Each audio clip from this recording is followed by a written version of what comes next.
Mais uma semana no Vasco da Gama, semana de descanso para o elenco sem jogo pelo Brasileirão, Copa do Brasil ou Sul-Americana.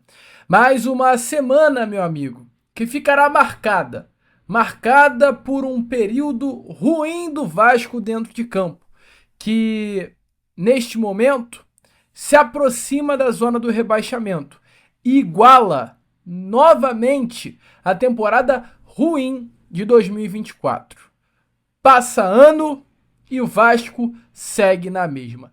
Nada muda, amigo vascaíno, de gestão para gestão, infelizmente. Eu vou falar muito sobre isso aqui com vocês nesse Acorda Vascão, falar sobre esse atual momento do Vasco, explicar o que vem acontecendo hoje dentro do nosso Cruz Maltino. De fato, né? Hoje a campanha do Vasco no Campeonato Brasileiro é idêntica à campanha do Brasileiro de 2024. Vou falar também com vocês sobre a necessidade de reforço dentro do nosso Cruz Maltino, falar sobre a questão do preparador físico Diego Pereira, que hoje está livre no mercado após sua passagem pelo Corinthians, e ele falou um pouquinho sobre a passagem pelo Vasco da Gama e sobre o sentimento dele após a chegada do presidente Pedrinho e a não permanência do mesmo no cargo de preparador físico. Além dessas, muitas outras informações, muitas outras novidades. Você terá aí pela frente um Acorda Vascão, né? Muito agitado e completamente imperdível. Mas, antes de começar aqui o vídeo, antes de deixar todos vocês muito bem informados sobre o nosso Cruz Maltino, como sempre faço aqui no canal, quero dar as boas-vindas a todos vocês que estão chegando aqui pela primeira vez. Para quem ainda não me conhece, vascaíno, muito prazer, eu sou o Lucas, você está no canal do Gigante Vasco, esse daqui é o canal do torcedor vascaíno. Para você aí, né, que não sabe, eu tô aqui todos os dias, 3 vezes por dia, com o Acorda Vascão, saindo sempre às 7 horas da manhã em ponto. O Fala Gigante, que é o segundo vídeo aqui do canal, chegando sempre pela parte da tarde. O Boa Noite Gigante, que é o nosso terceiro e último vídeo do dia, chegando pela parte da noite para te informar sobre o nosso Cruz Maltino. Então, é claro, conto muito aí com você, conto muito com o seu like, o seu joinha, o seu gostei, que é de suma importância para o crescimento e a divulgação aqui do nosso conteúdo. Show? Vambora então, vascaíno. Sem muita enrolação, né? Falar logo de Vasco da Gama. Quero começar aqui primeiramente com vocês este Acorda Vascão, falando sobre o preparador físico Diego Pereira, né? Diego Pereira foi um nome que chegou ao Vasco no ano de 2023, junto com a comissão técnica do Ramon Dias. Ele chega ao Vasco junto com aquela comissão do Ramon em tão pouco tempo, né? Muda, vira a chave do Vasco da Gama de um modo geral. A parte anímica do Vasco com a comissão técnica do Ramon, eu tenho que falar comissão porque o Ramon Dias não chegou sozinho e o seu trabalho não foi tão bom sozinho, né? Teve um grupo ao seu redor, o próprio Diego, o Emiliano, os auxiliares dele. E o Vasco animicamente muda. Nitidamente, o Vasco, a partir da chegada de Ramon Dias e os seus auxiliares, muda completamente dentro de campo. O Vasco se transforma de uma forma absurda. Eu acho que mesmo diante da boa passagem do Vasco no ano passado com o Rafael Paiva, o momento que o vascaíno teve mais orgulho de ver o Vasco em campo foi sob o comando do técnico Ramon Dias. Eu acho que muito pela característica até, né, do próprio técnico argentino, pela sua atitude fora de campo, pelas falas, né, do Nova Barrar, e muitas outras falas que o próprio Ramon sempre dizia na entrevista coletiva que traziam o torcedor vascaíno para perto. A gente hoje vê, por exemplo, né, as arquibancadas de São Januário, foi até um assunto que eu comentei com vocês no Boa Noite Gigante ontem. A gente vê as arquibancadas de São Januário, cara, assim, mortas, sabe? E durante essa fase do Ramon e do Emiliano, a gente via uma arquibancada de São Januário pulsando.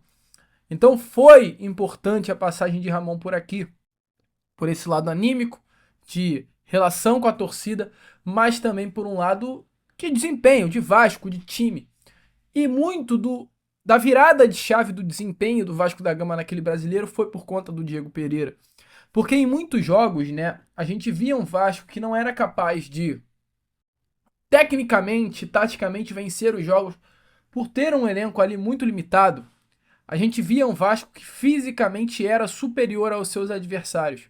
Surreal, né? O Vasco ele conseguia, por conta de uma questão física, ser superior aos seus adversários e vencer jogos. E muito disso, amigo vascaíno, vai para o trabalho do Diego Pereira. O Vasco, ele fisicamente foi muito superior a vários adversários. O Vasco fecha o ano de 2023 vencendo o Red Bull Bragantino dentro de São Januário. O Vasco, naquele Campeonato Brasileiro, vence o Botafogo pelo placar de 1-0 em São Januário. Um Botafogo que disputava o título brasileiro daquela temporada. O Vasco da Gama, ele vence um Fortaleza chato também, bom de bola, e vence em casa. O Vasco, ele derrota um Fluminense pelo placar de 4-2 em São Januário. O Fluminense ex-campeão da Libertadores, jogando bola dentro do Nilton, melhor dizendo. Então o Vasco, ele consegue ser muito superior a vários adversários. Pela questão física, tem um jogo que a gente vê essa questão física do Vasco muito determinante no resultado, que foi um Vasco e Atlético Mineiro no Maracanã, onde o Atlético Mineiro tinha um timaço. E o Vasco, ele vence com o gol do Serginho, num gramado molhado, torcedor empurrando e a questão física sendo imposta. E quando a comissão técnica do Ramon e do Emiliano saem, muitos falou sobre a permanência do Diego Pereira. Eles saem, mas o Diego fica. E o Vasco optou por não fazer isso. Mesmo diante ali de 2024, a gente ter visto que era o desejo do Diego Pereira ficar, o Vasco optou por não ficar com o Diego Pereira. Trouxe Daniel Félix, trouxe alguns outros nomes que hoje fazem parte da preparação física do Vasco e deixou o Diego Pereira de lado. E ele falou um pouquinho sobre o sentimento dele ter não sido aproveitado pelo Vasco naquele ano de 2024, no ano passado, após a saída da dupla de Ramon e Emiliano. E é surreal.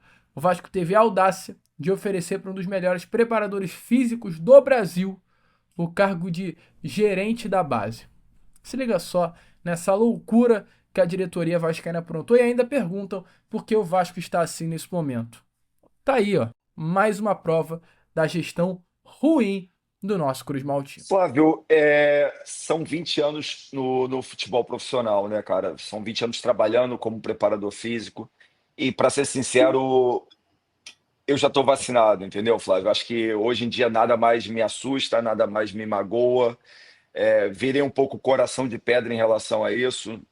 Vai além do profissionalismo, a gente, até como uma questão de proteção, pela saúde mental, porque a gente vive uma exposição e um estresse diário dentro do futebol, pelo rendimento, pelos resultados.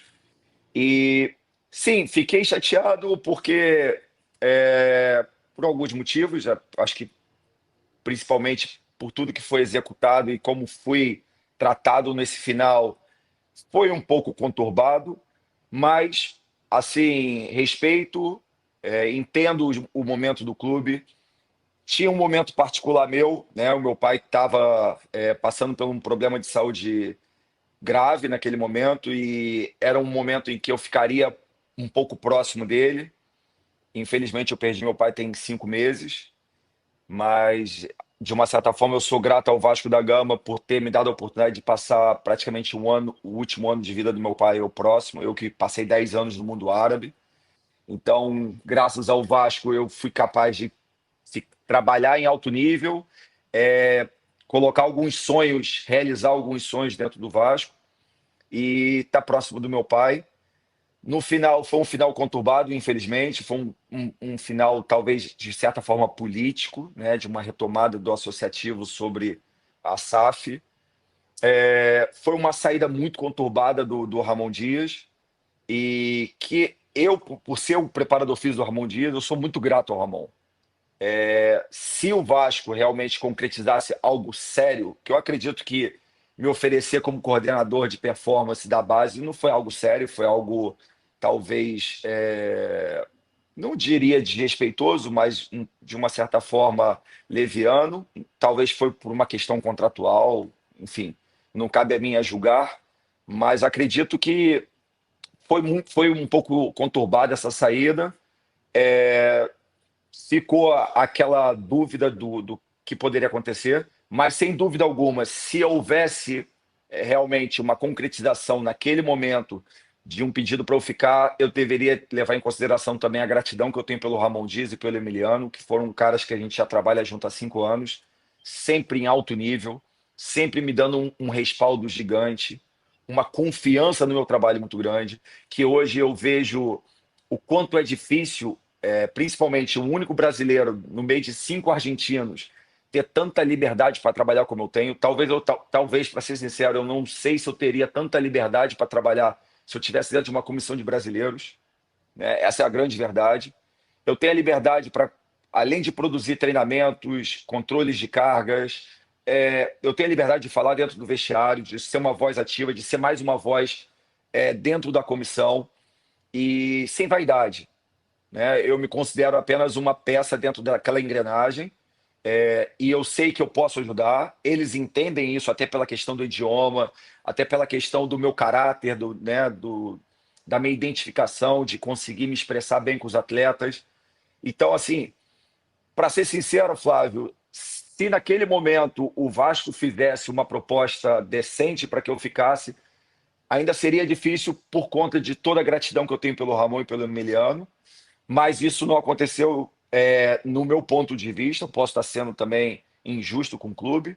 Então, assim, eu acredito que se houvesse algo do nível que eu esperaria do clube por tudo que foi feito, né, e demonstrado nesse ano de trabalho que foi, seria algo que deveria ser conversado, muito bem conversado. O Ramon e o Emiliano sabiam da situação particular do meu pai, eles sabiam, mas em momento algum o clube chegou a se pronunciar de forma efetiva em relação ao profissional, em relação.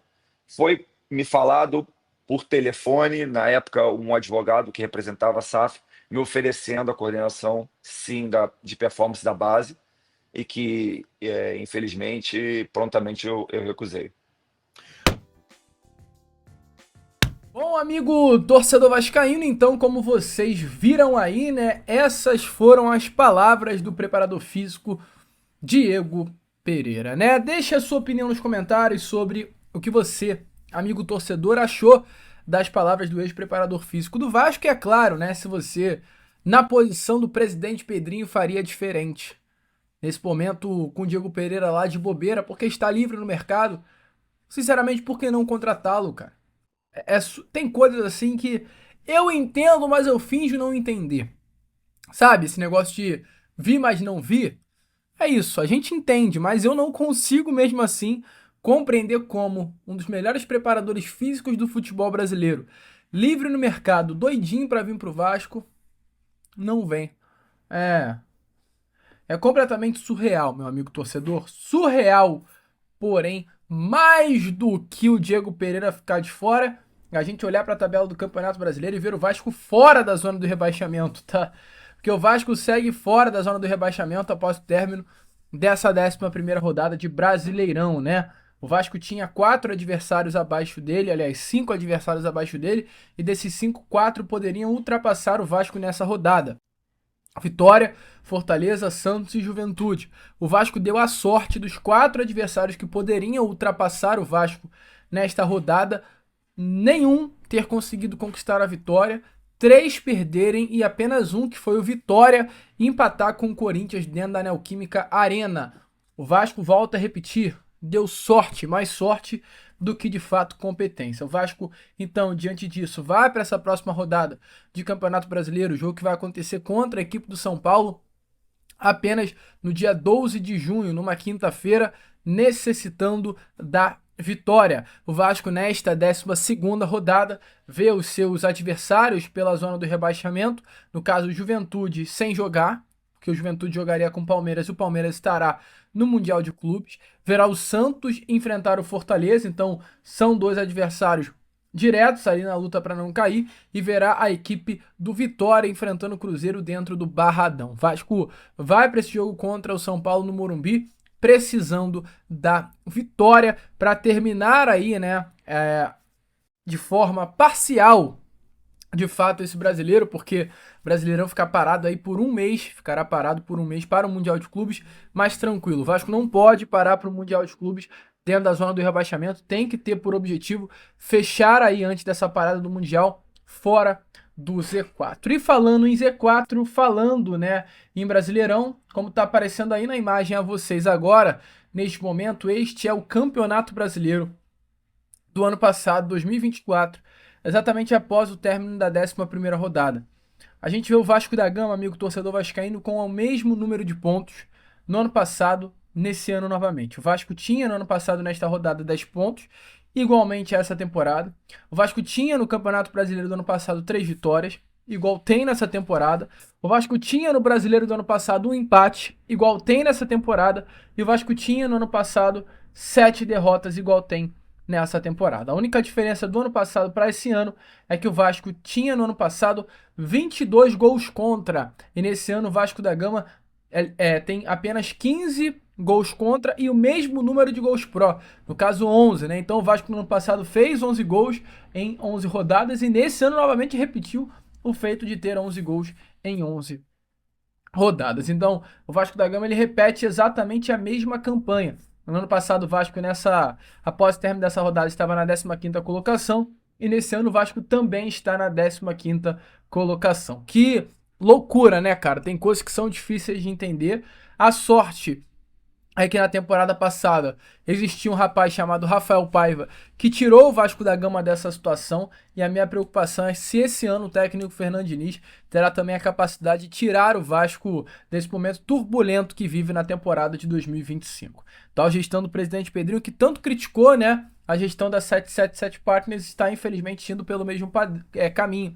Porque se a gente olhar, né, com a 777 Partners, em 87 jogos, o Vascaíno teve a oportunidade de ver 35 vitórias, 21 empates e 31 derrotas.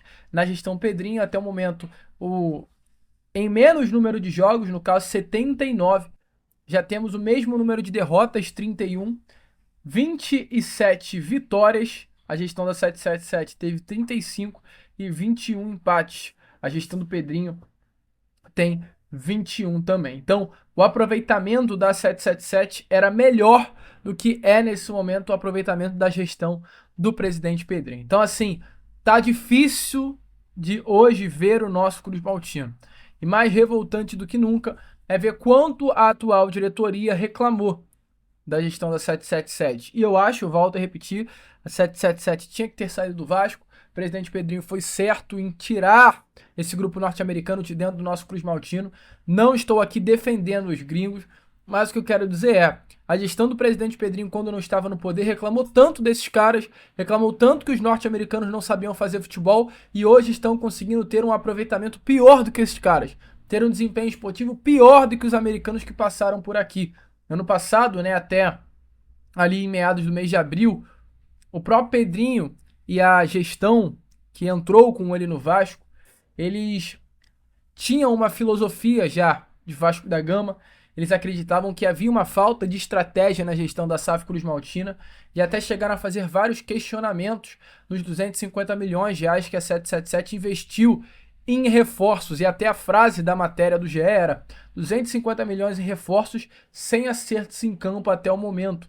Então, o Pedrinho lá atrás criticava as contratações da 777, criticava a falta de espaço que se dava a ele na gestão, e agora dá até para se compreender que o Pedrinho reclamou que a 777 investiu milhões e milhões de reais e nenhum retorno dentro de campo dava. Pergunta que eu faço é, para onde foram os 65 milhões que a atual diretoria do Pedrinho investiu? Porque foi 8 milhões e meio para o Jean Davi, foi 9 milhões e 300 para o Maxime Domingues, foi 8 milhões e meio para o Lloyd, foi 15 milhões para o Benjamin Garré, foi 20 milhões para o Nuno. Até o momento só o Nuno tá jogando, porque de resto ninguém. Maxime emprestado, Jean Davi dispensado, Garré no banco, Lloyd Augusto é louco. Então reclamaram tanto da 777 e, sinceramente, estão fazendo pior ou igual. E o que mais revolta é, se não mudar, amigo vascaíno, porque essas pessoas que fizeram o futebol do Vasco no meio do ano passado, no final desse ano e no final do ano passado e no início desse ano, estão fazendo o futebol do Vasco, seguem lá. Nada mudou. E o meu questionamento, a minha questão, o meu posicionamento aqui é, se não mudar, vai dar ruim. Se não mudar, o Vasco vai cair para a Série B do Campeonato Brasileiro. Você, torcedor, precisa acordar para isso urgentemente. Esses caras que hoje fazem o futebol do Vasco da Gama, eles são ruins naquilo que fazem. Tenho muito carinho, muito respeito pelas pessoas que trabalham dentro do Vasco, mas é importante ser sincero. Se amanhã mudar, eu vou seguir com o meu posicionamento, mas eu vou elogiar. Mas hoje não tem como esses caras ganharem elogio. A situação é crítica, meu amigo vascaíno. A situação é crítica para o Vasco da Gama. Se você tivesse a caneta, o que faria nesse momento no nosso Cruz Maltino? Deixa aí a sua opinião nos comentários. Eu, Lucas, vou ficando por aqui. Esse foi o Acorda Vascão dessa segunda-feira, início de mais uma semana dentro do Vasco da Gama. E já já eu tô aqui de volta para trazer ainda mais novidades e informações a todos vocês com o nosso Fala Gigante pela parte da tarde.